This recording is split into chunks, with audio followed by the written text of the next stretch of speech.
तो कैसे हैं आप लोग? आई होप सब ठीक होंगे और अपनी पढ़ाई अच्छे तरीके से कर रहे होंगे। तो अब तक हमने कंपनीज एक्ट कर लिया था अपना पूरा, उसका रिवीजन भी करेंगे और उसके क्वेश्चन आंसर हम ऑलरेडी डिस्कस कर चुके हैं। चलिए अब बढ़ते हैं अपने नए चैप्टर की तरफ, जो है इंडियन रेगुलेटरी फ्रेमवर्क। ये चैप्टर फाउंडेशन के अंदर पहली बार ऐड हुआ है और इसे ऐड करने का पर्पस कहीं ना कहीं ऐसे एक इतना था कि फाउंडेशन के जो स्टूडेंट हैं उन्हें एक नॉलेज हो, एक बेसिक आइडिया हो कि कोई सा भी एक्ट कैसे बनता है और साथ में कौन कौन सी बॉडी उन एक्ट को रेगुलेट करती है। तो चलिए करते हैं स्टार्ट। सबसे पहले आप ये समझिए कि जब भी कोई सेंट्रल एक्ट बनता है उसके बनाने की प्रोसीजर क्या है। सेंट्रल एक्ट का मतलब ऐसा है जो पूरे के पूरे इंडिया पे एप्लीकेबल होता है, किसी एक पर्टिकुलर स्टेट पे नहीं। जो भी एक्ट पूरे इंडिया पे एप्लीकेबल होगा, ना कि एक पर्टिकुलर स्टेट पे, उसे कहेंगे हम सेंट्रल एक्ट। सेंट्रल एक्ट जब भी बनता है उसे बनाने की प्रोसीजर हम सबसे पहले समझेंगे। सबसे पहले होता है ड्राफ्ट। ड्राफ्ट मतलब कच्चा बिल। जैसे हम कहते हैं ना कि कच्चा बिल लिया है दुकान से, इस तरीके से कहते हैं ड्राफ्ट। ड्राफ्ट कोई भी बंदा बना सकता है, लेकिन जब तक ड्राफ्ट बिल बिल से बनेगा, बिल से एक्ट नहीं बनेगा। जब तक ड्राफ्ट से एक्ट नहीं बन जाएगा, जब तक वो एप्लीकेबल नहीं होगा। ड्राफ्ट चाहे कितने भी आए कितने भी जाए, कोई फर्क नहीं पड़ता, लेकिन जब तक ड्राफ्ट एक्ट की फॉर्म नहीं लेगा, एक्ट की शक्ल नहीं लेगा, तब तक उस ड्राफ्ट को वैलिड नहीं माना जाएगा। जब तक ड्राफ्ट लोकसभा के अंदर नहीं गया तब तक वो कहलाएगा ड्राफ्ट, लेकिन जैसे ही ड्राफ्ट को लोकसभा में प्रेजेंट कर दिया जाएगा मेंबर्स के द्वारा, वो कहेंगे, उसे कहेंगे हम बिल। जब भी कोई एक डॉक्यूमेंट है, मान लो एक डॉक्यूमेंट में हमने लिखी डिटेल कि हम ऐसा ऐसा एक्ट बनाना चाह रहे हैं, मैंने लिख दिया, तो क्या मेरे लिखने से बन जाएगा? वो नहीं बनेगा ना। मैंने लिख के वो लोकसभा के अंदर प्रेजेंट करा, लेट सपोज मान के चलो, तो जैसे ही जिस टाइम में उसे प्रेजेंट कर रहा हूँ, उस टाइम पर डॉक्यूमेंट ड्राफ्ट से मानना जाएगा बिल। उसे ड्राफ्ट नहीं बोल देंगे। जैसे ही वो लोकसभा के अंदर प्रेजेंट हो जाएगा उसे कहेंगे बिल, क्योंकि अब ये लोकसभा के अंदर आ चुका है। लोकसभा की बाउंड्री, लोकसभा के अंदर प्रेजेंट हो चुका है, इसलिए हम कहेंगे उसे बिल। कच्चा कोई भी बंदा अगर कोई चीज लिखता है वो रहता है ड्राफ्ट, लेकिन जैसी वो लिखी हुई चीज लोकसभा के अंदर आएगी उसे कहेंगे हम बिल। लोकसभा के अंदर तो टोटल में 545 मेंबर है प्रेजेंटली, जिसमें से अगर हम 273 मेंबर यानी कि मेजोरिटी की अगर कंसेंट ले लेते हैं, तो उस केस में हम लोकसभा के अंदर किसी भी बिल को पास कर सकते हैं। जैसे बिल लोकसभा से पास होता है, बिल जाता है Rajya Sabha, second house of parliament. Lok Sabha plus Rajya Sabha दोनों को मिला के कहते हैं पार्लियामेंट, और पार्लियामेंट के दो हाउस है, पहला है लोकसभा, दूसरा है राज्यसभा। तो जैसे ही कोई ड्राफ्ट लोकसभा के अंदर प्रेजेंट होता है वो बन जाता है बिल, और जैसे ही कोई बिल लोकसभा से पास होगा वो जाएगा राज्यसभा में। राज्यसभा में टोटल है 250 मेंबर, जिसमें से कि अगर हमें कोई भी वो पास करना है, मेजोरिटी चाहिए नहीं, 126 मेंबर की हमें कंसेंट चाहिए। मानिए कोई बिल मैंने प्रेजेंट करा, मेरा बिल, मैंने कोई ड्राफ्ट था, मैंने एक ड्राफ्ट लिखा कि जितने भी क्या बोलते हैं अपना एजुकेशनल चीजें है, स्टेशनरी है, इन पे टैक्स कम होना चाहिए, ऐसा मैंने बिल प्रेजेंट करा। लॉजिकल बात भी है कि भाई देखो आजकल जो स्टेशनरी के सामान उन पर ज्यादा टैक्स लेती है गवर्नमेंट, जो कि नहीं लेना चाहिए, गलत बात है। तो ऐसा मैंने एक ड्राफ्ट पेश बनाया, तो क्या मेरे ड्राफ्ट मेरे एक पन्ने पे लिखने से ये बात हो जाएगी? नहीं होगी ना। जब तक वो एक्ट नहीं बनेगा, मेरे मैं चाहे कुछ भी लिख दूं वो नहीं वैलिड रहेगा। मैंने ड्राफ्ट बनाया, मैंने ड्राफ्ट पहुंचाया लोकसभा में। जैसे ही मैंने ड्राफ्ट लोकसभा में पहुंचाया, वो ड्राफ्ट का कहेंगे अब हम बिल, क्योंकि वो प्रेजेंट हो चुका। जो ड्राफ्ट लोकसभा में प्रेजेंट हो गया उसे कहेंगे बिल।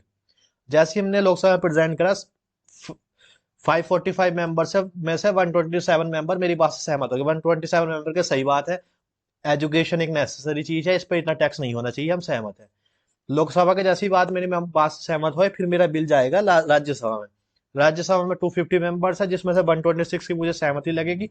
मान लीजिए राज्यसभा वालों ने भी मेरी बात समझ गए, वही कह रहे कि बात सही है, अच्छी बात है, स्टेशनरी जो पढ़ाई की स्टेशनरी है उस पर टैक्स कम होना चाहिए, बल्कि हम तो कहते हैं होना ही नहीं चाहिए, लेकिन चलो रखो तो कम रखो।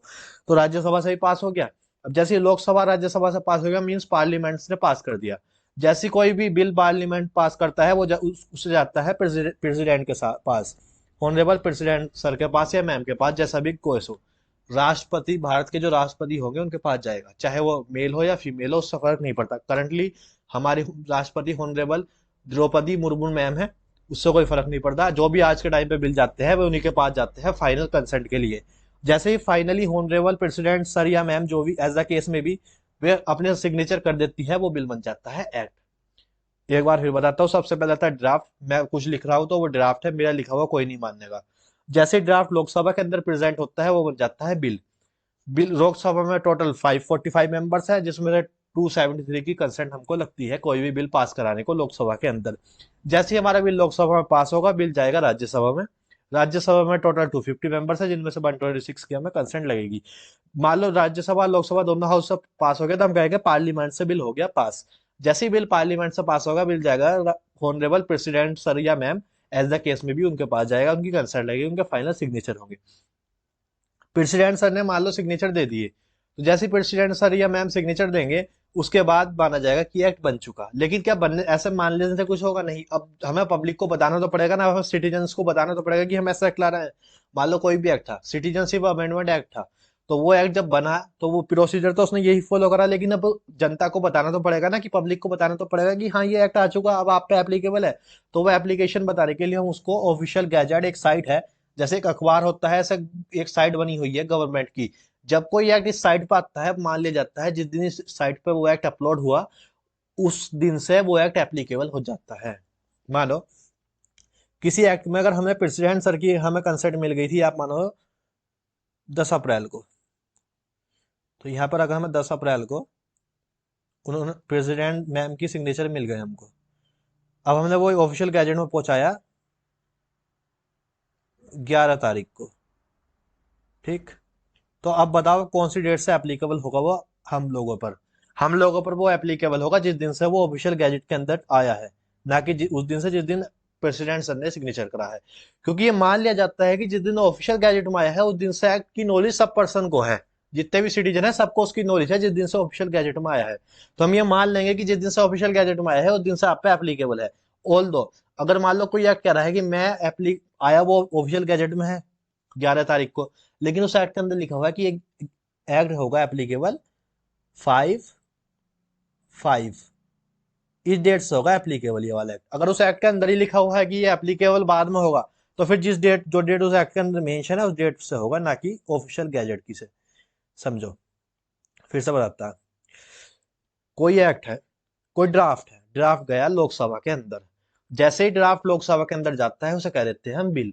लोकसभा में टोटल 545 मेंबर है, जिसमें से कि 273 मेंबर की हमें कंसेंट लगती है। मानो कोई एक्ट लोकसभा में पास हो गया बिल, फिर वो बिल जाएगा राज्यसभा में।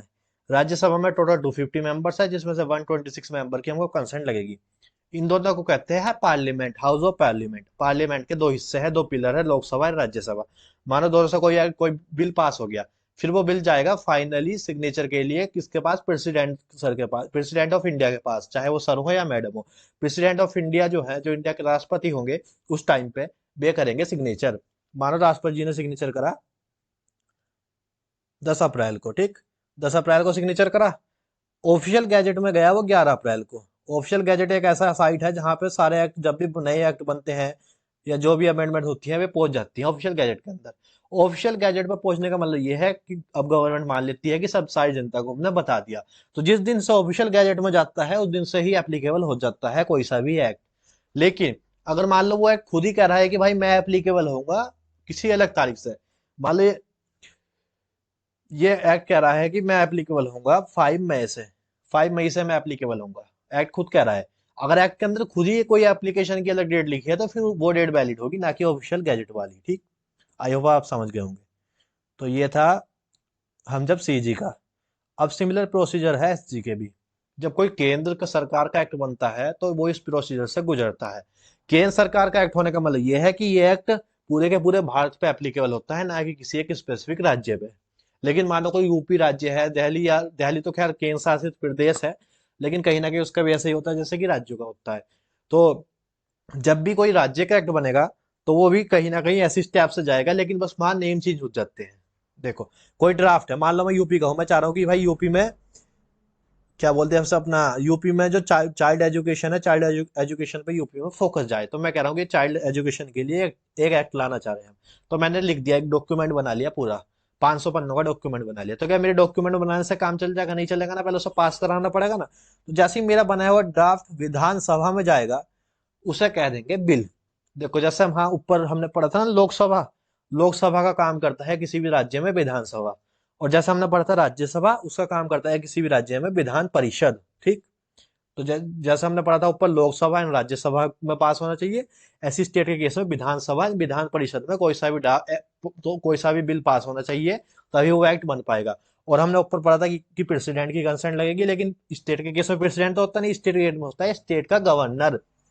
किसी भी स्टेट का जो हायर वो होता है, पावर वाला बनता है, वो होता है गवर्नर। तो स्टेट के केस में स्टेट का गवर्नर होता है जिसकी कंसेंट हमें लगती है। और जब हम सेंट्रल एक्ट बना रहे थे तो वहां हमें प्रेसिडेंट, ऑनरेबल प्रेसिडेंट सर की या मैम की, जो भी है उनकी कंसेंट लगती है। लेकिन यहाँ हमको इस पर्टिकुलर स्टेट के गवर्नर की कंसल्ट लगती है, समझो।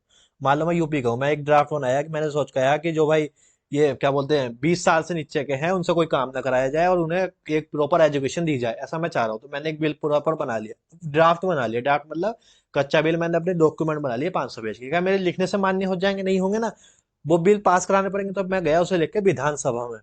विधानसभा में जो आपके स्टेट के जो भी होते हैं ना एमएलए, एमएलए मतलब मेंबर ऑफ लेजिस्लेटिव असेंबली। एक सेकंड, सॉरी फॉर दैट। देखो ये है पार्लियामेंट, ये है पार्लियामेंट, ठीक है ना।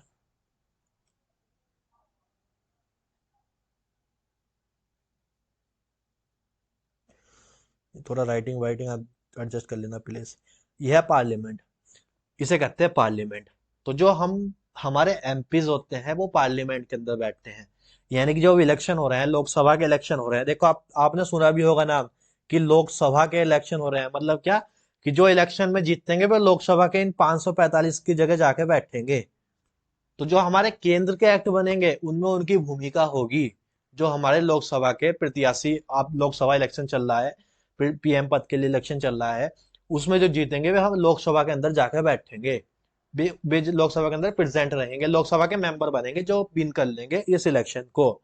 तो इसलिए कहते हैं लोकसभा का इलेक्शन, क्योंकि इसमें इस इलेक्शन से जो बंदे जीतेंगे वे लोकसभा के अंदर जाकर प्रेजेंट रहेंगे। और राज्यसभा में जो होते हैं ये पर्टिकुलर मिनिस्ट्री वाले लोग होते हैं, जैसे ministry of finance, ministry of corporate affair, ministry of home affairs. तो जो अलग अलग सरकार ने अपनी मिनिस्ट्री, अपने अलग अलग विभाग बना रखे हैं, उन विभाग के जो हेड होते हैं वे इन राज्यसभा के अंदर जाके बैठते हैं, ठीक। लोकसभा के अंदर वे बंदे बैठते हैं जिन्हें आप अपने वोट से जिताते हो। जैसे अब इलेक्शन में आप जिताओगे जिन पर्टिकुलर बंदों को भी, मैं किसी को नहीं कह रहा किसको, लेकिन किसी को भी। और राज्यसभा में वे बंदे बैठते हैं जिन्हें, जो उस पर्टिक जो किसी मिनिस्ट्री के हेड होते हैं। जैसे मिनिस्ट्री ऑफ फाइनेंस के हैं हमारे Nirmala Sitharaman ma'am, honourable Nirmala Sitharaman ma'am. Ministry of defence के भी हैं, मिनिस्ट्री ऑफ कॉर्पोरेट अफेयर्स के, मिनिस्ट्री ऑफ फाइनेंस बोल दिया, हाँ कॉर्पोरेट अफेयर्स के अंदर ही आ जाता है वो सब चीजें, आप आगे पढ़ोगे तो ये सब चीजें क्या सबके अलग अलग हैं। इसे कहते हैं पार्लियामेंट।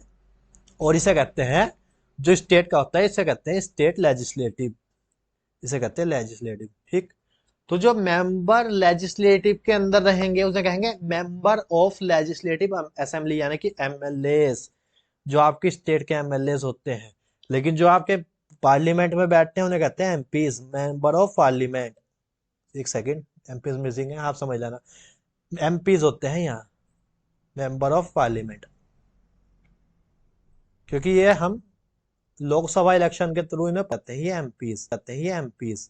और वो जो होते हैं एमएलए भी होते हैं स्टेट के इलेक्शन, जब भी स्टेट किसी एक पर्टिकुलर राज्य के इलेक्शन होते हैं तो बनते हैं एमएलए। और जब केंद्र के इलेक्शन होते हैं तो बनते हैं एमपीज। तो बहरहाल हम आते हैं हमें टॉपिक पे। मान लीजिए मैं यूपी का हूँ और मैंने एक ड्राफ्ट बनाया कि मैं चाह रहा हूँ कि 20 साल की उम्र तक कोई मजदूरी ना करे, सबको पढ़ाई का प्रॉपर मिले। मैंने एक ड्राफ्ट बना लिया। क्या मेरे कहने से पास हो जाएगा? नहीं, पहले मैं उसे ले जाऊंगा विधानसभा में। विधानसभा में जितने भी मैं वो एमपीज बैठे, एमएलए बैठे होंगे, सॉरी एमपी बोल रहा हूँ, जितने भी एमएलए बैठे होंगे उनमें से मेजोरिटी ऑफ एमएलए की मुझे कंसल्ट लेनी पड़ेगी। यहाँ मैंने कोई नंबर नहीं लिखा, तो किसी राज्य में ज्यादा एमएलए है, किसी राज्य में कम एमएलए है, तो मैं एक फिक्स फिगर दे ही नहीं सकता। मैं कह रहा हूँ कि जितने भी हो 50% से एक्स्ट्रा चाहिए, 50 पॉइंट समथिंग। तो जितने भी है एमएलए उनसे उनसे मेजोरिटी कंसेंट लेनी पड़ेगी। तो हम विधानसभा कहेंगे कि कोई भी बिल विधानसभा से पास हो गया। जैसे बिल विधानसभा से पास होगा वो जाएगा विधान परिषद। विधान परिषद में जाके वो उसे बिल को पास कराया जाएगा, उनकी कंसेंट लेनी पड़ेगी मेजोरिटी काउंसिल मेंबर्स। जैसे वहां तो थे उसके मेंबर्स क्या बोले अलग अलग मिनिस्ट्री के, लेकिन जो विधान परिषद है उसके अंदर बैठा है काउंसिल के अलग अलग काउंसिल के मेंबर्स। तो उन काउंसिल के मेंबर्स की लेनी पड़ेगी कंसेंट। मानो मुझे विधानसभा से भी कोई कंसेंट मिल गई, विधान परिषद से भी कंसेंट मिल गई कि मैंने जो कहा कि 20 साल की उम्र तक किसी को जॉब की जरूरत नहीं होनी चाहिए, सबको पहले पढ़ने का अधिकार मिलना चाहिए, तो वो मेरा बिल हो गया। अभी पास नहीं हुआ, अभी सिर्फ वो लेजिस्लेटिव असेंबली से पास हुआ है, यानी कि राज्य की उससे असेंबली से पास हुआ है। अभी मुझे ऑनरेबल गवर्नर ऑफ स्टेट, कि जिस राज्य के, जैसे मैं यूपी की बात करूं तो मुझे यूपी के गवर्नर सर या मैम जो भी होंगे उनसे कंसेंट लेनी पड़ेगी कि देखो सर या मैम, हमने देखो ये अपना लेजिस्लेटिव असेंबली से ये पास करा लिया, अब आप भी प्लीज अपना इसमें सहमति दीजिए। मान लीजिए वे सहमति नहीं देती, वे कहती हैं नहीं आपने 20 लिखा ठीक है, लेकिन हम चाह रहे हैं कि आप इसमें थोड़े से और इम्प्रूवमेंट कर दो। तो ये बिल वापसी चला जाएगा लोक विधान परिषद, विधानसभा में। मान लो ने कह दिया नहीं, तो फिर ये जाएगा इधर वापसी। हम जो वे कहेंगी उनके सजेशन मान के हमें इसमें चेंजेस करने पड़ेंगे। और जैसे ही हम चेंज कर देंगे उसके बाद फिर से ये दोबारा से जाएगा विधानसभा, फिर विधान परिषद एंड फिर देन यहीं आ जाएगा। ये जब तक चलता रहेगा जब तक हम उस चीज को सुधार न लें। लेकिन हाँ, मैक्सिमम 2 टाइम की लिमिट है। मान लो जैसे एक बार बताता हूँ, एक सेकंड, ये छूट गया मेरे से।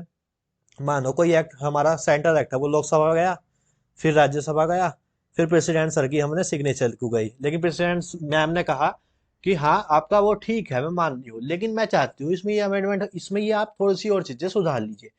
उनकी बात माननी पड़ेगी, तो हम उसमें चेंज करेंगे। फिर जैसे हम चेंज करेंगे फिर हमें दोबारा से इसी रूट से जाना पड़ेगा, क्योंकि हो सकता है हमारे जब चेंज कर दिया तो हमारे चेंज से लोकसभा या राज्यसभा के मेंबर सहमत हो या ना हो, तो हमें फिर से उनकी सहमति लेनी पड़ेगी उस चेंज के लिए कि जो हमने नया चेंज करा है उससे कोई उन्हें दिक्कत नहीं है। लोकसभा राज्यसभा के जो पर्सन है, चेयर पर्सन है, उनसे हमारे जो चेंज करा है उससे दिक्कत नहीं। मान लो पास हो जाता है, दोबारा केस में प्रेसिडेंट मैम को साइन करना ही पड़ेगा, चाहे वे एग्री हो या ना हो। प्रेसिडेंट सर या मैम जो भी है उनके पास सिर्फ एक बार ये राइट है कॉन्स्टिट्यूशन के अंदर कि वे किसी भी एक्ट या बिल को एक बार के लिए मना कर सकती हैं, लेकिन वे बार बार उसको मना नहीं कर पाएंगी। तो उन्होंने एक बार मना कर दिया, हमने सजेशन मान लिया, दोबारा से लोकसभा में पास करा दिया, राज्यसभा में पास करा दिया, तो अब उनकी मजबूरी है, उन्हें साइन करना पड़ेगा। लेकिन यहाँ एक केस हुआ था, एक डाक संशोधन बिल था, तो जो उस टाइम के प्रेसिडेंट थे वे नहीं चाह रहे थे कि ये मैं इस बिल को लाऊं। उन्होंने क्या कहा, उन्होंने कहा मैंने रीड ही नहीं कर रहा। उन्होंने वो बिल ऐसी मेज के अंदर रख दिया और उसे क्लोज कर दिया। अब एक बात बताओ, अगर प्रेसिडेंट सर ने उसे पढ़ा ही नहीं तो बात खत्म हो गई, पहली या दूसरी बार की बात तो खत्म हो गई ना। जब मान लो पढ़ा ही नहीं मैंने बिल, तो मैं सहमत या असहमत कैसे बनूंगा? तो उन्होंने कहा कि मैं तो इसे पढ़ूंगा नहीं, बाद में पढ़ूंगा। ऐसे करते करते करते वो बिल आज तक भी पास नहीं हुआ। नेट पर सर्च करना डाक संशोधन बिल, आपको पूरी डिटेल आ जाएगी। तो अगर प्रेसिडेंट नहीं पढ़ना चाहे तो नहीं पढ़ेंगे, कोई जबरदस्ती उनके अंदर, उनके साथ लोग के अंदर नहीं करी गई है। फॉर हम आते हैं स्टेट पे। तो हमारे स्टेट में क्या था, विधानसभा से पास कराएंगे, फिर विधान परिषद से पास कराएंगे, फिर जो स्टेट के गवर्नर होंगे, जैसे मेरे केस में यूपी के गवर्नर हैं, तो मैंने यूपी के गवर्नर सर से परमिशन ली। गवर्नर सर ने भी कहा कि बहुत बढ़िया काम कर रहे हो तुम, 20 साल तक बाकी में पढ़ाई की जरूरत है, ठीक है करो बिंदास। जैसे ही वे ये बात कह के साइन कर देंगे, मैं जाऊंगा नोटिफिकेशन ऑफिशियल गैजेट के पास। मैं आऊंगा ऑफिशियल गैजेट, अरे वो ऑफिशियल गैजेट, वो कहेगा क्या है भाई?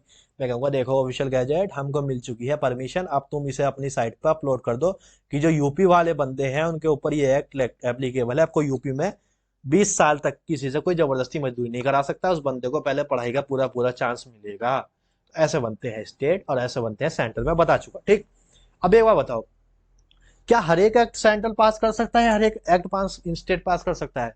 जब ये हमारे जो और देश हैं, कुछ देशों में ऐसा है कि सारी पावर सेंटर के पास है, कुछ देश ऐसे हैं जहाँ पे सारी पावर स्टेट के पास है।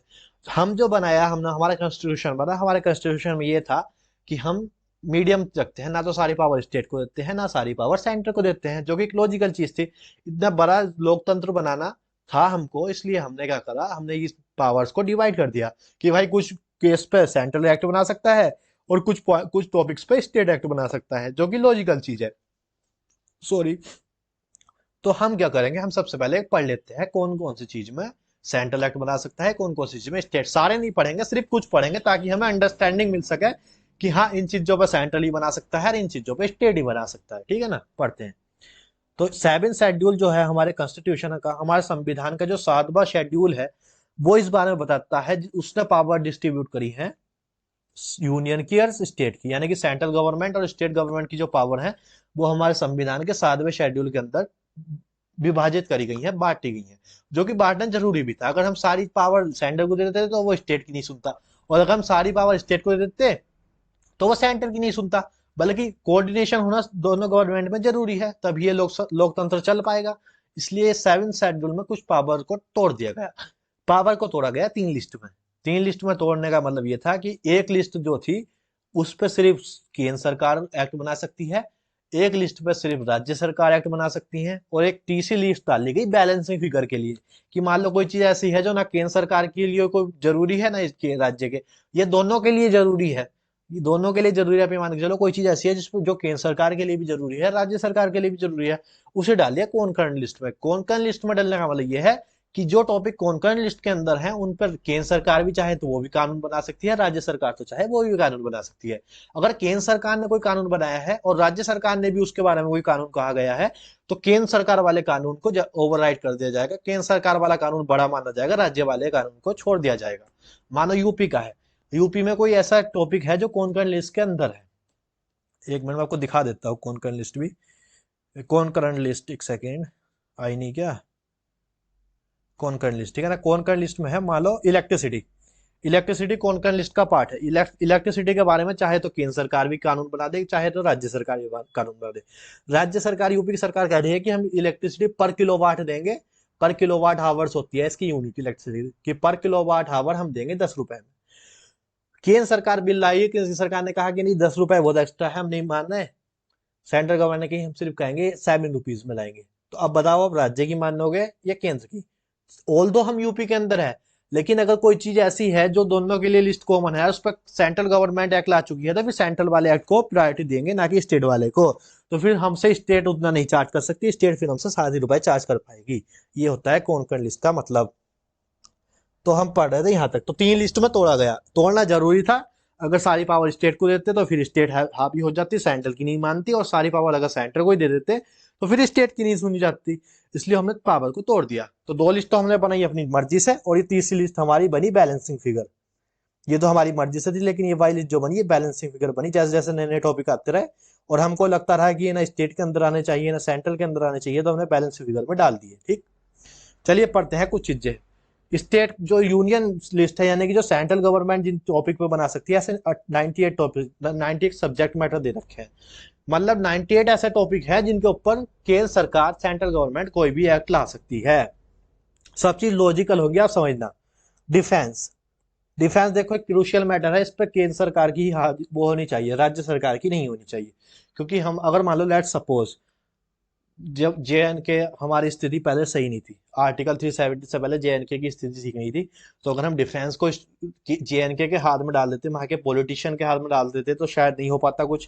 तो इसलिए ऐसे केस में, क्योंकि डिफेंस एक क्रूशियल मैटर है, एक सिक्योरिटी का मैटर है, देश के अखंडता का सवाल है, इस केस में हम डिफेंस को हम स्टेट को नहीं दे सकते, आर्मी को भी हम स्टेट को नहीं दे सकते, इंटरनेशनल रिलेशनशिप को हम स्टेट को नहीं दे सकते। आपने देखे होंगे जयशंकर सर के इंटरव्यू आते हैं काफी सारे, वे फॉरेन में हैं हमारे। तो इस इंटरनेशनल जो हमारे व्यापार है वो हम राज्य सरकार के भरोसे नहीं छोड़ सकते। पोर्ट्स यानी कि जो एयरपोर्ट्स हैं, वे भी सब केंद्र सरकार के अंदर आते हैं। रेलवे केंद्र सरकार के अंदर आती है, कि कोई से भी राज्य की रेलवे हो, लेकिन वो रहेगी केंद्र सरकार के अंदर। हाईवेज केंद्र सरकार के अंदर आ जाते हैं, जो नेशनल हाईवे होते हैं। कम्युनिकेशन, कम्युनिकेशन मतलब ब्रॉडकास्ट, ट्राई, ट्राई एक ब्रॉडकास्ट की वो जो है वो एक बड़ी वो है ट्राई, जैसे हर एक की मिनिस्ट्री होती है ना, ऐसा रेगुलेटरी बॉडी होती है, मिनिस्ट्री बोल रहा हूँ सॉरी, ऐसे जो कम्युनिकेशन की होती है वो होती है ट्राई। तो ट्राई वगैरह वो भी सब सेंट्रल गवर्नमेंट के अंदर। एटॉमिक एनर्जी देखो, ये तो आप कुछ समझ रहे हो, हम किसी भी एक न्यूक्लियर पावर किसी एक स्टेट के हाथ में नहीं दे सकते, पता चला कल को उसकी दूसरी स्टेट से ला रहे हो, दे देना ना, छोड़ दिए, एटॉमिक बम खत्म। तो एटॉमिक बम हम स्टेट के हाथ में नहीं दे सकते थे। Inter state trade and commerce वगैरह सब चीजें ये सेंट्रल के। बैंकिंग सिस्टम हम स्टेट के हाथ में नहीं दे सकते, भाई डुबा देगा, बिहार में पहुंच गया तो भाई, तो हम स्टेट के हाथ में कोई बैंकिंग सिस्टम नहीं दे सकते। स्टॉक एक्सचेंज, सेबी वगैरह या फ्यूचर मार्केट वगैरह, ये सब हम स्टेट के हाथ में नहीं दे सकते, ये सब सेंटर के हाथ में है। सिर्फ ये नहीं है, ये मैंने कुछ एग्जांपल लिए हैं, आगे ईटीसी भी लिखा है, टोटल 98 ऐसे मैटर है, आप पढ़ सकते हो जाकर, 7 शेड्यूल खोलना, उसके अंदर जाना यूनियन लिस्ट में, उसके अंदर पता चल जाएगा 98 के 98 कौन से है। ठीक, अब बात करते हैं स्टेट की लिस्ट की। स्टेट लिस्ट एक ऐसी लिस्ट है जिसके ऊपर सिर्फ राज्य को अधिकार है, सिर्फ स्टेट को पास वो पावर है कि वो इनके ऊपर एक्ट बना सकती है, इनके ऊपर सेंट्रल गवर्नमेंट एक्ट नहीं बना सकती। जैसे कि 66 मैटर है, लेकिन मैं कुछ मैटर लिख आया हूँ, 66 तो लाने आपके लिए वर्थफुल नहीं थे, तो मैं कुछ मैटर लिखा हूँ। जैसे public order, law and order, अपनी राज्य में सुरक्षा बनाना राज्य सरकार की जिम्मेदारी होती है। इसमें केंद्र सरकार हस्तक्षेप नहीं करती, लेकिन कुछ हद तक आर्मी पहुंचा सकती है। मानो किसी राज्य में लड़ाई हो रही है, सिविल वॉर, सिविल वॉर नहीं कहता मैं, कहता हूँ कम्युनिटी वॉर, हाल तो होनी नहीं चाहिए, गलत है, लेकिन मान लो किसी राज्य में कम्युनिटी वॉर चल रही है और राज्य सरकार उस कम्युनिटी वॉर को मैनेज करने में असमर्थ है, सक्षम नहीं है, तो क्या उस राज्य वार का इम्पैक्ट तो भारत पे आ रहा है ना। उस जो राज्य के जो स्टेट की वार चल, स्टेट के अंदर इंटरनल वार चल रही है, कम्युनिटी वार चल रही है, उस बार का इम्पैक्ट कहीं ना कहीं जाएगा, तो पब्लिक जा रहा है तो इंडिया पे ही, वो तो नुकसान इंडिया का ही रहा है। तो अगर वो स्टेट मैनेज करने में सक्षम नहीं होगी तो उस केस में सीजी पहुंचा देगी आर्मी को, आर्मी सीआरपीएफ कोई सी भी चीज को सीजी पहुंचा देगी, ताकि वो चीज हैंडल हो सके। अगर चीजें मैनेजेबल हैं तो वो पब्लिक ऑर्डर बनाना स्टेट गवर्नमेंट का काम है। लेकिन अगर चीजें मैनेजेबल नहीं है तो सीजी चाहे तो पहुंचा सकती है, आर्म फोर्स को ऑर्डर दे सकती है कि जाओ करो, जो भी दोषी हैं सबका इलाज करो, ऐसे करके कह सकती है सीजी। तो वही कह रहा है कि पब्लिक ऑर्डर में है, लेकिन चाहे तो सीजी आर्म को पहुंचा सकती है, लेकिन बहुत क्रूशियल केस में पहुंचाती है। ये नहीं कि जरा सी लड़ाई हुई, मान लो दो घर में आपस में लड़ाई हुई पहुंचा दी आर्मी, ऐसे नहीं चलता। जब कोई क्रूशियल मुद्दा है या फिर कोई क्रूशियल चीज है, ज्यादा ही क्रूशियल चीज हो जाती है, वहां जाके ये पहुंचाती है। पुलिस सबको पता है, देखो पुलिस राज्य सरकार के अंदर आती है, लेकिन कहाँ नहीं आती है, दिल्ली के अंदर। मतलब जो यूनियन टेरिटरी होती है ना, दिल्ली, जम्मू एंड कश्मीर, अंडोमान निकोबार, ऐसी जितनी भी यूनियन टेरिटरी है, यूनियन टेरिटरी की जो पुलिस होती है वो यूनियन टेरिटरी के अंदर नहीं होती, वो पुलिस होती है सेंट्रल गवर्नमेंट के अंडर में। यानी कि जो दिल्ली की पुलिस है वो दिल्ली सरकार के अंदर में नहीं आती, वो आती है केंद्र सरकार के अंडर में। ठीक। और पुलिस में आ जाती है रेलवे पुलिस भी, रेलवे की भी अपनी पुलिस होती है, और विलेज पुलिस भी होती है अपनी। तो वे सब भी पुलिस के अंदर आते हैं। पब्लिक हेल्थ, जो स्वास्थ्य से रिलेटेड है, वो स्वास्थ्य से रिलेटेड राज्य सरकार के अंदर आती है। हेल्थ जो इशू है वो राज्य सरकार के अंदर आते हैं। अब यहाँ भी देखो, कह दिया हेल्थ राज्य सरकार के इशू अंदर आते हैं, लेकिन जब कोविड आया तो पूरे पूरे इंडिया को एक साथ लेकर चलना पड़ा, तो कोविशील्ड वैक्सीन तो सबके पास आई, लेकिन कितनी डोज देनी है या कब देनी है, किस किस प्रोसेस से देनी है, वो राज्य सरकार ने अपने अपने हिसाब से डिसाइड कर लिया होगा। तो क्योंकि पब्लिक हेल्थ जो आती है वो राज्य सरकार के अंदर आती है।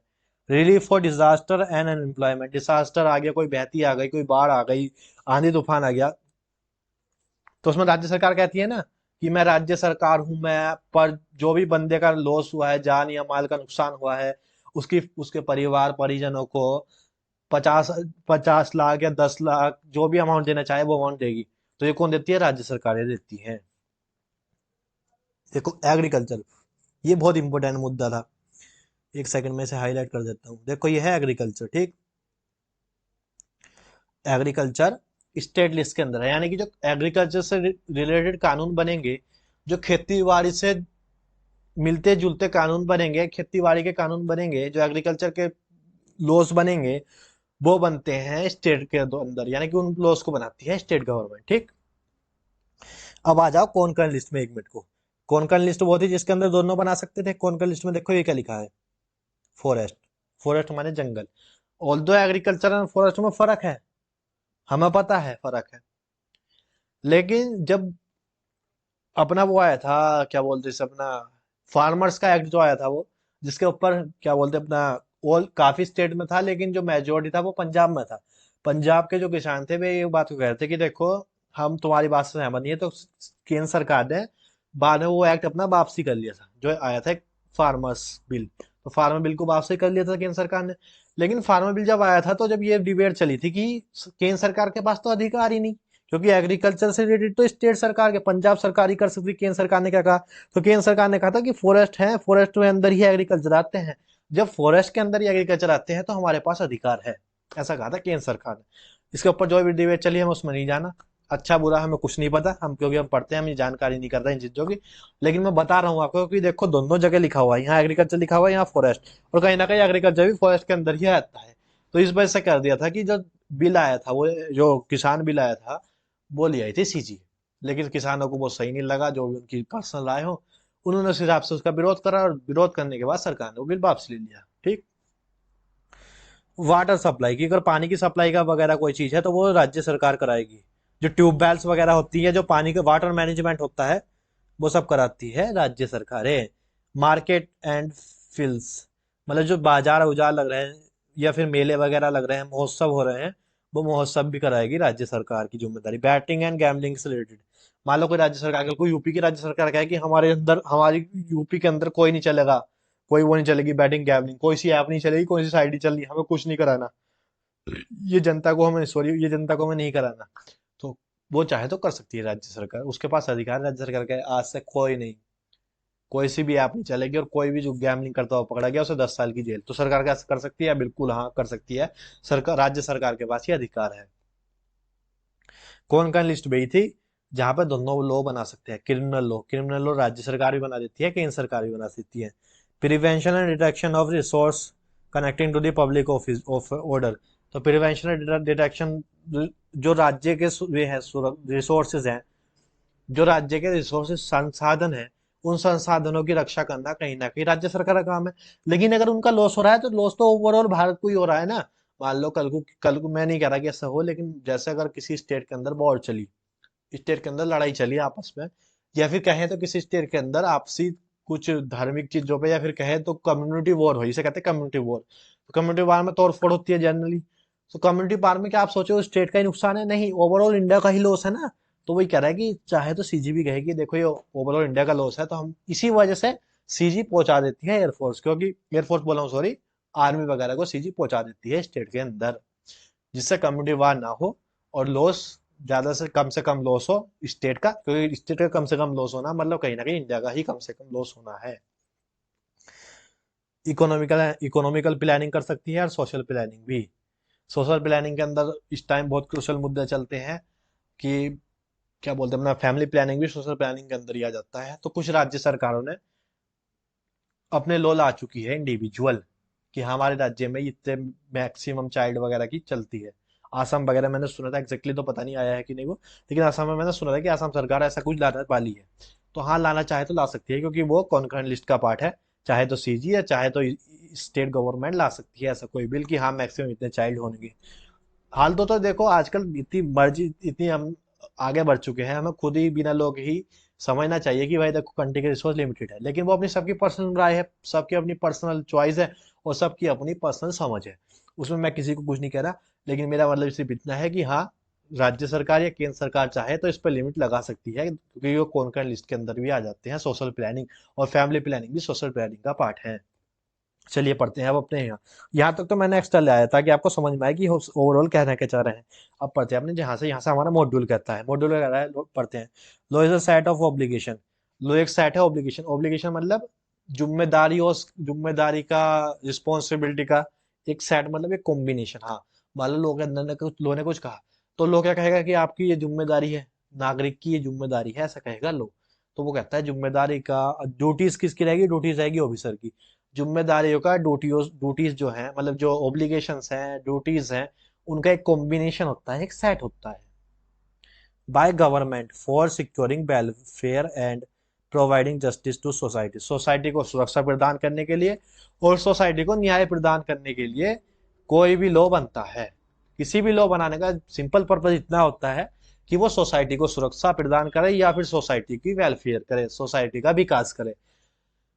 मान लो जो भी क्रिमिनल क्रिमिनल लॉ होते हैं, तो वे उनका पर्पस सिर्फ इतना है कि सुरक्षा बनी रहे, कोई महिलाओं के प्रति अत्याचार ना हो, कोई क्या बोलते हैं अपना अत्याचार, चाहे महिलाएं हो पुरुष हो, जितने भी अत्याचार है सब कम से कम हो, इसलिए क्रिमिनल लॉ बनते हैं। आईपीसी सीआरपीसी वगैरह सब आते हैं उसमें। तो जो क्रिमिनल लॉ बनते हैं, ये जो कोई भी लॉ बनेगा, लॉ बनाने का पर्पस यही रहेगा। सिंपल सा मैं आपको दिखा देता हूँ। कब कोई भी लॉ बनेगा, चाहे स्टेट बनाए या सेंट्रल बनाए, कोई फर्क नहीं, उसका सिर्फ वो रहेगा कि एक तो वो सिक्योरिंग वेलफेयर, वेलफेयर मतलब फायदा, कि वो अपने, जो उसकी सिटीजन भी हैं, अपनी सोसाइटी है, जो भारत के नागरिक हैं, उनका फायदा करना हो, उनकी वेलफेयर बढ़ाना हो, और उनको जस्टिस प्रोवाइड करना हो, उनको सुरक्षा प्रोवाइड, उनको न्याय दिलाना हो। किसी भी कानून का पर्पस सिर्फ इतना है कि वो जनता को न्याय दिला सके और जनता का भला कर सके। हिंदी में बोला तो इतना। चलिए पढ़ते हैं next. India's legal framework reflects the social, political and economical. तो रिफ्लेक्ट फ्रेमवर्क, जो लीगल फ्रेमवर्क है, इसके अंदर सोशल भी आ जाता है, पॉलिटिकल पोर्शन भी आता है, और इकोनॉमिकल पोर्शन भी आ जाता है। And cultural aspect of our vast and diversify country. देखो हमारी जो कंट्री है वो वास्ट है, डाइवर्सिफाई है, अलग अलग जाति के, अलग अलग धर्म के, अलग अलग, मतलब क्या बोलते हैं अपना, भाषा के, और अलग अलग मान्यताओं वाले प्राणी मिलता, मान्यताओं वाले सिटीजन यहाँ पर रहते हैं। क्योंकि वास्ट कल्चर है, काफी बड़ा है, काफी वर्सेटाइल है, इसलिए यहाँ पे जो लॉ बनते हैं वो सबकी नजर, सबकी भावनाओं को मद्देनजर रखते हुए बनते हैं। ये कह रहा है इसके अंदर। दो गवर्नमेंट लॉ बनाती हैं, स्टेट गवर्नमेंट भी बना लेती है और सेंट्रल गवर्नमेंट। मैंने अब दिखा भी दिया कि स्टेट गवर्नमेंट कैसे बनाती है, और सेंट्रल गवर्नमेंट जब बनाती है तो वो कैसे बनाती है, मैंने दिखा भी चुका। ठीक, अब करते हैं आगे। आई होप आपको इतनी चीज समझ में आई होगी। ठीक, चलिए पढ़ते हैं आगे। सोर्स ऑफ लॉ में बता रहा है, the main source of law in India is constitution. जो मेन सोर्स ऑफ लॉ है, जहां से सारे एक्ट बनते हैं, वो है हमारा संविधान। हमारे संविधान के अंदर ही जो चीजें हैं, हम उसके बेस पे ही एक्ट बना रहे हैं। अगर कोई चीज ऐसी है जिसे हमारे संविधान ने मना कर दी, तो उसके बेस पे हम उसके ऊपर हम एक्ट नहीं बना सकते। मानो हमारे संविधान में लिखा है कि जो SC ST और जो माइनॉरिटी वर्ग है, उनको रिजर्वेशन मिलेगा। ठीक, ये हमारे लिखा है कॉन्स्टिट्यूशन के अंदर।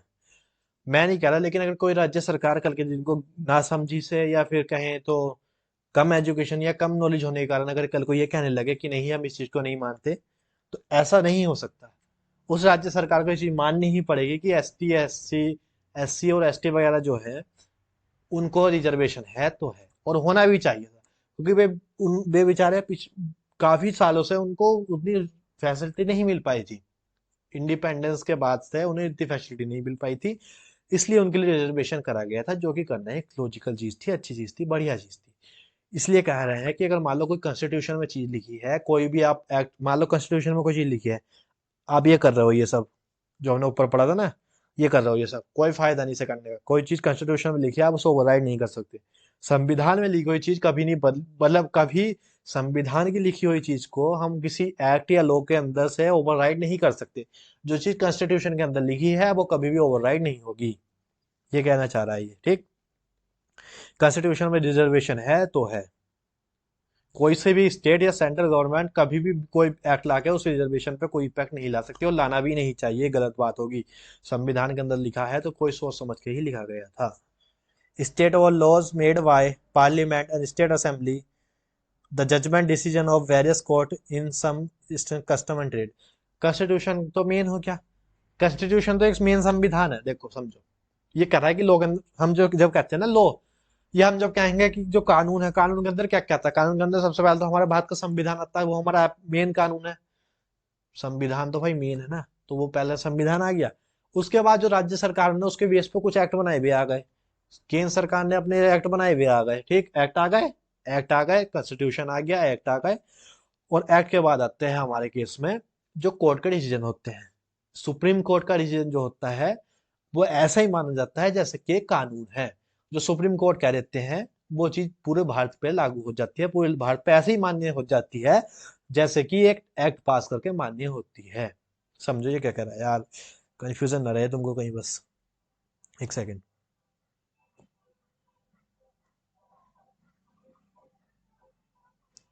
ये जो ये जो बड़ा गोला है, ये कॉन्स्टिट्यूशन है। ठीक,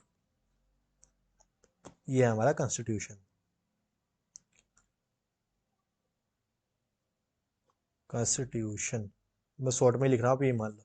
ये जो था गोल, जो बड़ा ब्रैकेट है, ये हमारा संविधान है। ये आएगा लोग अंडर, हाँ आएगा, ये तो मेन है। इसके अलावा हमारे कुछ एक्ट बन जाते हैं, कुछ ये एक्ट, एक सेकेंड। इसके अलावा हमारे कुछ एक्ट बनते हैं जो स्टेट या सेंट्रल गवर्नमेंट लाती है। ये है। ठीक, ये जो एक्ट हैं, ये संविधान को कभी भी ओवरराइड नहीं करेंगे। ये है हमारे एक्ट। एक सेकेंड, एक्ट्स। ठीक है,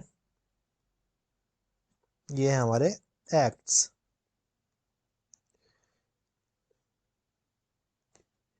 just a minute. I hope आपको सब क्लियर हो रहा होगा एकदम। सब मैं मान के चलूंगा, बाकी आप ग्रुप पे बता देना मेरे को। ठीक, तो ये होगा एक्ट।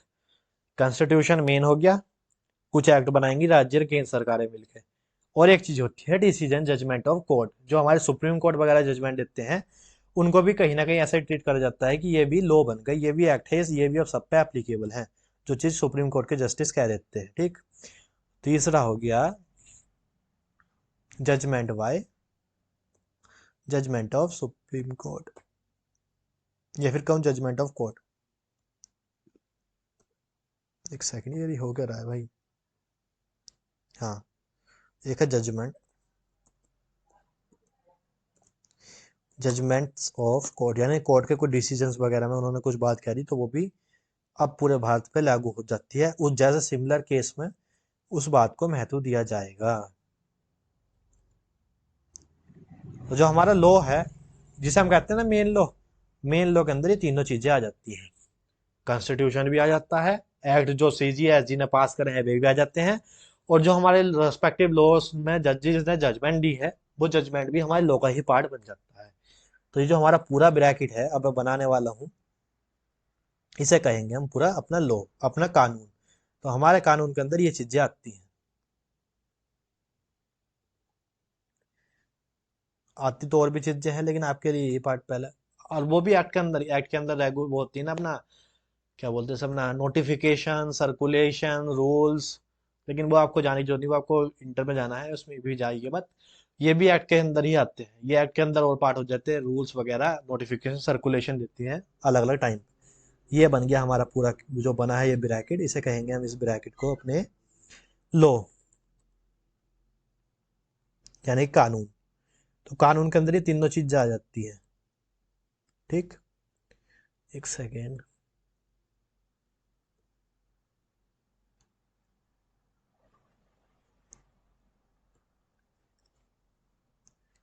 जब इनकम टैक्स में जाओगे आप इंटर में, जाओगे ना, हाँ, जब भी आप इनकम टैक्स में जाओगे इंटर में तो आपको वहाँ ये चीजें दोबारा से एक बार रिवाइज होगी, जो भी आपके फैकल्टी होंगे। सेकंड, हाँ, तो मैं ये कह रहा हूँ, देखो ये कह रहा है ये, सेकंड ये क्या हुआ भाई, जस्ट अ मिनट। हाँ वापसी आ गया, आना ही था, जाएगा कहाँ। ठीक, तो मैं कह रहा हूँ हमारा कॉन्स्टिट्यूशन है जो कि सबसे बड़ा है हमारे लिए, तो बड़े मैंने गोला को कहा कॉन्स्टिट्यूशन। कॉन्स्टिट्यूशन की स्पेलिंग सही कर देता हूँ यार, इस, छोड़ो यार, चलो लिख ही देता हूँ, लिख देता हूँ।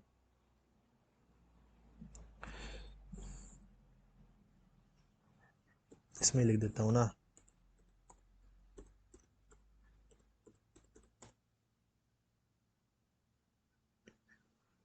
ठीक है ना, स्पेलिंग और थोड़ी बहुत 90-20 हो जाए तो टेंशन लेना, देखो ऐसा ना मैं स्पेलिंग पे इतना ध्यान नहीं दूंगा, लेकिन मैं तो कॉन्सेप्ट की बात करूंगा। हाल तो सही है वो।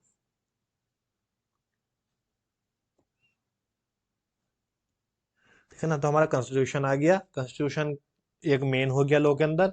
उसके बाद हमारे एक्ट हैं जो सीजीएसजी ने पास करे हैं भी हो गया, और कुछ जो जजमेंट दी गई है हमारे ऑनरेबल कोर्ट्स के द्वारा, जो हमारे जजेस ने जजमेंट दी दी है, वो जजमेंट भी ऐसा माना जाता है जैसे कि लॉ बन गया। तो लॉ के अंदर ये तीनों चीजें आ जाती हैं। ठीक, आइए पढ़ते हैं आगे। या कोई कस्टम है, अगर कोई कस्टम वगैरह भी, जैसे मान लो कोई कस्टम चला आ रहा है, तो वो कस्टम भी कहीं ना कहीं लॉ की फॉर्म ले लेता है। कोई धार्मिक चीजें हैं या फिर धार्मिक चीजें नहीं भी लाओ, कोई राज्य चीजें, मान लो किसी राज्य में कोई चीज है कि इस तारीख पे कस्टम चलता है, तो वो भी कहीं ना कहीं पार्ट हो जाता है कि हाँ ये माना जाएगा कि अब चलता ही है तो चलता ही है। तो उसे कहेंगे कस्टम, कस्टम भी एक तरीके का लॉ ही बन जाता है। जैसे हिंदू मैरिज एक्ट आप मान के चलो, हिंदुओं में ये है कि जब शादी होती है तो उसके अग्नि के 7 फेरे लेते हैं, तो वो एक कस्टम है। तो वो जो हिंदूज मैरिज एक्ट है, हिंदू मैरिज एक्ट है, उसके अंदर भी ये चीज मेंशन है कि वे जो 7 फेरे लेके अग्नि के, वे कंपलसरी है। क्योंकि जो कस्टम है, कस्टम के बेस पे एक्ट बन गया वो। इस तरीके से जो अलग अलग रिलीजन है उनकी जो भी रिलीजन में जैसे भी वगैरह मतलब ये होती हैं, अलग अलग तरीके से अलग अलग चीजें, अलग अलग रस्में होती हैं, वो कहीं ना कहीं उनके एक्ट पर रिफ्लेक्ट होती है। मैंने हिंदू रिजेक्ट का एग्जाम्पल दे दिया इसमें। तो कस्टम भी कहीं ना कहीं जाके एक एक्टिव फॉर्म ले लेते हैं, कस्टम को भी एक्ट की तरीके से मान लिया जाता है आगे चल के। ये कह रहा है हम अपने एमपी को इलेक्ट करते हैं। अब इस टाइम राज्यसभा के चुनाव चल रहे हैं, हमारे एमपी इलेक्ट हो रहे हैं जितने भी, चाहे कोई सी पार्टी को, मैं किसी पार्टी को नहीं कह रहा, लेकिन जो भी एमपीज होंगे, जो भी चुने जाएंगे, वे एमपी जाके बैठेंगे लोकसभा के अंदर। और जो केंद्र सरकार के जो भी कानून बनेंगे उसमें उनकी भूमिका होगी। और लेजिस्लेटिव असेंबली, जब कोई राज्य सरकार का इलेक्शन होता है तो उसमें जो बंदे जीतते हैं उन्हें कहते हैं एमएलए, हम पढ़ चुके पहले। ठीक है ना। So the parliament is ultimate law making body. The law passed by parliament may be applicable through out all the portion of India. देखो हमने कहा था ना ऊपर ही, हम डिस्कस कर चुके हैं, चैप्टर हमने खत्म, मान लो अब तो बस पढ़ना है। ये पार्लियामेंट था, पार्लियामेंट के अंदर जो लॉ पास हुए वो किसने पास करे होंगे, सेंट्रल गवर्नमेंट ने।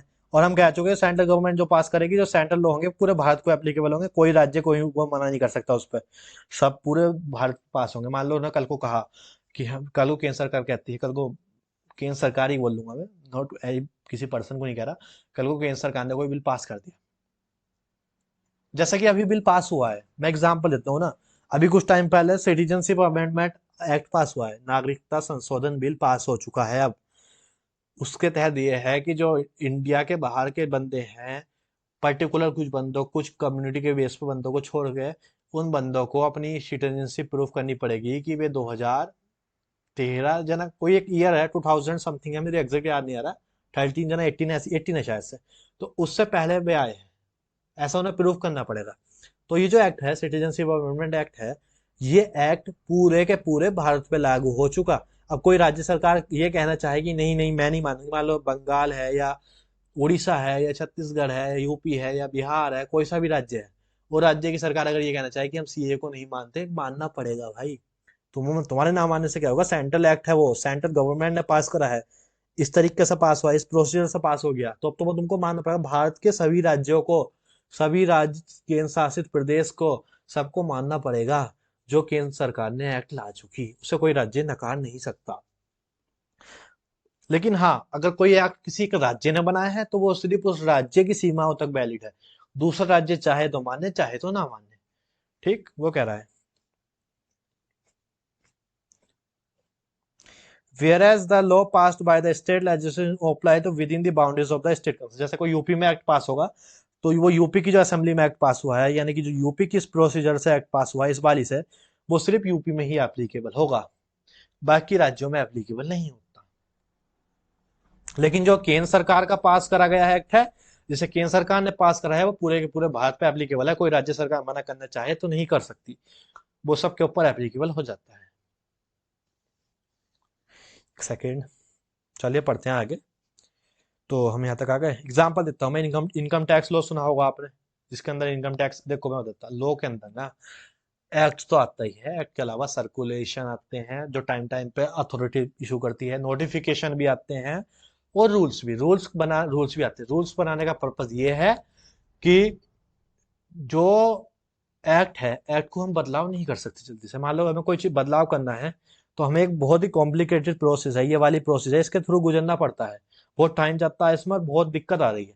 तो सरकार चाहती है कि हम ऐसे इन्हें बार बार ना करें, इसलिए सरकार क्या करती है, एक्ट के अंदर लिख देती है rules as prescribe by government. तो सरकार कहती है जब जब हम ये बात प्रिस्क्राइब करेंगे इस रूल के अंदर, तो जब जब वो बात माननी होगी, वो पहले ही पास करा लेती है। तो अगर उन्हें कोई चीज ऐड करनी होती है तो वो डायरेक्ट रूल के अंदर लिख देते हैं, उन्हें ये प्रोसीजर फॉलो करने की नीड नहीं रहती है, वाला प्रोसीजर, ठीक है ना। तो ये होता है रूल का फायदा। सर्कुलर नोटिफिकेशन, ये सब चीजें जब आप इनकम टैक्स इंटर के अंदर आओगे फाउंडेशन क्लियर करके अच्छे नंबरों के साथ, सॉरी, जब आप फाउंडेशन क्लियर करके अच्छे नंबरों के साथ इंटर में आओगे, वहां आपको इनकम टैक्स में अंदर खूब सारे लॉ, सर्कुलेशन, नोटिफिकेशन पढ़ाए जाएंगे, तब आपको और क्लियर हो जाएगा। कंपनी लॉ मैंने पढ़ाई दिया, अभी कंपनीज एक्ट पढ़ाया, थोड़ा सा पढ़ाया, जितना आपका सिलेबस का पार्ट है। आप इंटर में जाओगे तो वहां तो वास्ट सिलेबस है, फाइनल में जाओगे तो और वास्ट है, लेकिन यहाँ फाउंडेशन में आपके इंट्रोडक्टरी सिलेबस है, कि इंट्रोडक्शन देते हैं कंपनी होती क्या है, कैसे बनती है, कैसे चलती है, थोड़ा थोड़ा वो दे दिया, तो वो भी कंपनी लॉ के अंदर आता है। क्योंकि ये एक्ट पार्लियामेंट से पास हुए हैं, तो ये पूरे भारत पे होंगे, इंक्लूडिंग जम्मू एंड कश्मीर। ये तो अब लिखना ही बेकार है, लेकिन मैंने फिर भी लिख दिया। अब तो जम्मू एंड कश्मीर भी भारत का ही पार्ट है, जब से 370 हट चुका। जो सारे एक्ट भारत में लग रहे हैं, वे भी जम्मू एंड कश्मीर में भी लगेंगे ही लगेंगे। इसे कर दो डिलीट, ठीक। तो जो जैसे इनकम टैक्स एक्ट है या कंपनीज एक्ट है, ये किसी राज्य पे नहीं लगता, बल्कि पूरे भारत पे लगता है। क्योंकि जब ये एक्ट बने थे, तो ये एक्ट बने थे इस प्रोसीजर से, जो कि जो सरकार की प्रोसीजर, केंद्र सरकार की जो प्रोसीजर है पार्लियामेंट वाली, पार्लियामेंट में पास हुए हैं, ना कि किसी राज्य की राज्यसभा में, ये हुए हैं पार्लियामेंट में पास, ठीक। तो इस वजह से जो जो जो एक्ट पार्लियामेंट में बना है, वो एक्ट पूरे के पूरे भारत पे एप्लीकेबल होता है, ना किसी एक पर्टिकुलर राज्य पे। एग्जाम्पल मैंने दूसरा लिया था, मान यूपी गवर्नमेंट की मिनिमम वेज रूल है, तो ये यूपी गवर्नमेंट की लेजिस्लेटिव असेंबली में पास हुआ है, सीधी सी बात है, क्योंकि यूपी गवर्नमेंट का है। तो ये पूरे के पूरे भारत पे एप्लीकेबल नहीं होगा, सिर्फ यूपी के अंदर एप्लीकेबल होगा, देख लेना। ये सब मतलब दे रखा है कि अनस्किल को इतने रुपए पर महीने पर दे देने पड़ेंगे, पर महीने कम से कम इतने करने पड़ेंगे, जब भी कहीं इंप्लॉयमेंट में लगे। तो ऐसे यूपी का है, आपके राज्य में हो सकता है अलग हो, होगा ही शायद से, आप अपना चेक करते रहना। चलिए पढ़ते हैं आगे। The people who wrote the constitution, जिन पर्सन ने कॉन्स्टिट्यूशन बनाया, कॉन्स्टिट्यूशन की जो असेंबली थी, उन्होंने जब वे बनाए थे कॉन्स्टिट्यूशन, तो उन्हें ये जरूरत लगी कि हम जब बनाएंगे तो हमें दो सरकारें रखनी है। आल दो सरकार के तीन पिलर हैं, लोग वो सेंट्रल गवर्नमेंट, स्टेट गवर्नमेंट, और एक लोकल बॉडी, लोकल गवर्नमेंट भी होती है, जैसे म्यूनसिपैलिटीज वगैरह होती है, लेकिन आप उसको जाने दीजिए। आप मानिए दो, सेंट्रल स्टेट। जब ये बना रही थी, तो जब कॉन्स्टिट्यूशन बन रहा था, तब उन्हें कॉन्स्टिट्यूशन मेकर को इस चीज की जरूरत लगी कि हम जब लोग ये बनाएंगे, तो हमें पावर दो डिवाइड करनी पड़ेगी दोनों के बीच में। कुछ कुछ चीजों में हमें केंद्र सरकार को अधिकार देना पड़ेगा, कुछ चीजों में राज्य सरकार को। अगर किसी एक को अधिकार दे दिया तो वो दूसरी वाली पार्टी की नहीं सुनेगी। मान लो केंद्र सरकार को पूरा राइट दे दिया तो वो स्टेट की नहीं सुनेगा, और स्टेट को राइट दे दिया तो वो सेंटर की नहीं सुनेगा। इसलिए हमें ड्यूटीज और पावर्स को डिवाइड करना पड़ेगा।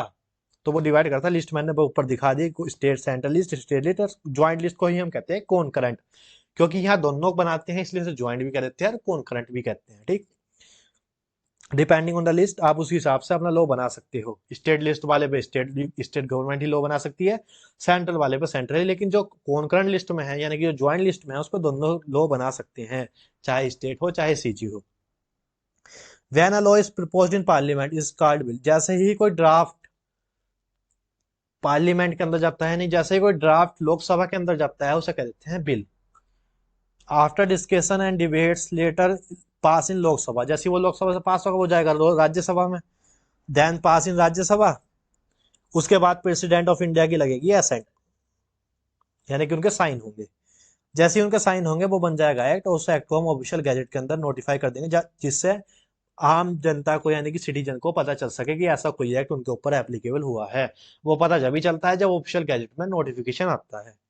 ये मैंने ऊपर पढ़ा दिया, मैं इसमें सिर्फ दिखा रहा हूँ, मैं एक बार समझा चुका डिटेल में। The law become applicable from the date mention in the notification as effective. तो जो नोटिफिकेशन जिस दिन आया ऑफिशियल गैजेट में, या तो वो डेट या फिर अगर उस लॉ के अंदर कोई डेट लिखी है तो फिर वो डेट एप्लीकेबल हो जाती है।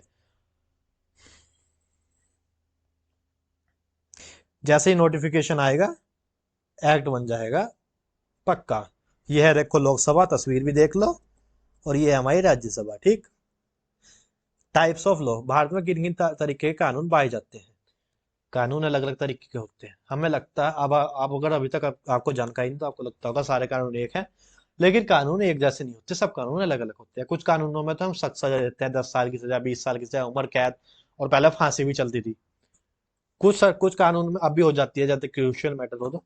कुछ कानून में हम ये सजा ना देख के सजा कम रखते हैं, लेकिन हम मोनेटरी पेनल्टी रखते हैं, जैसे कि 5 लाख का, 10 करोड़ का फाइन, 20 करोड़ का फाइन, 50 करोड़ तक का फाइन। तो उसे कहेंगे हम कि ये क्रिमिनल नहीं है, सिविल है। कुछ चीज होती है क्रिमिनल, कुछ चीज होती है सिविल। पढ़ते हैं क्या? देखो क्रिमिनल मतलब साफ समझ आया, जो क्राइम करा हुआ। कुछ जैसे कि murder, theft, rape, fraud, cheating, assaulting are the some example of crime offence. ये जो जैसे ये वाले जो घिनौने काम होते हैं ना, इन्हें कहते हैं घिनौने काम। इन केस पे जो इन घिनौने काम पे जो लॉ लगता है उसे कहते हैं क्रिमिनल लॉ। इन क्रिमिनल पे जो लॉ लगता है उसे कहते हैं क्रिमिनल लॉ। जिसने किसी ने मर्डर करा है, या थेफ्ट करा है, या फ्रॉड करा है, या चीटिंग करी है, या असॉल्ट करा है, या और कोई भी ऐसी चीज करी है, उस केस में लगेगा उन पर क्रिमिनल लॉ। क्रिमिनल लॉ लगने का मतलब ये है कि जो लॉ लगेगा violation of laws in public room. Criminal law में अलग एक्ट लगते हैं और सिविल लॉ के अलग एक्ट हैं। पढ़ते हैं क्या? Criminal law is concern with the less पेंटेनिंग a violation of the rule और लॉ और a public wrong and punishable the same. तो जो हमने मान लो गलत करा, देखो ये सब चीजें गलत ही है ना। ये सब चीजें कोई धार्मिक चीजें तो है नहीं, कोई बढ़िया चीजें तो है नहीं, कोई बढ़िया इंसान देने करेगा ही नहीं। तो जो इंसान ये चीजें कर रहा है उन पर लगेंगे क्रिमिनल लॉ। क्रिमिनल लॉ को गवर्नमेंट ने आईपीसी इंडियन पिनल कोड में डाल रखा है, एंड एक सीआरपीसी है। आईपीसी बताती है क्या क्या लॉ के अंदर क्या क्या तुम्हें पनिशमेंट मिलेगा, और सीआरपीसी उसे बताती है कैसे कैसे क्या क्या प्रोसीजर होता है। मतलब आईपीसी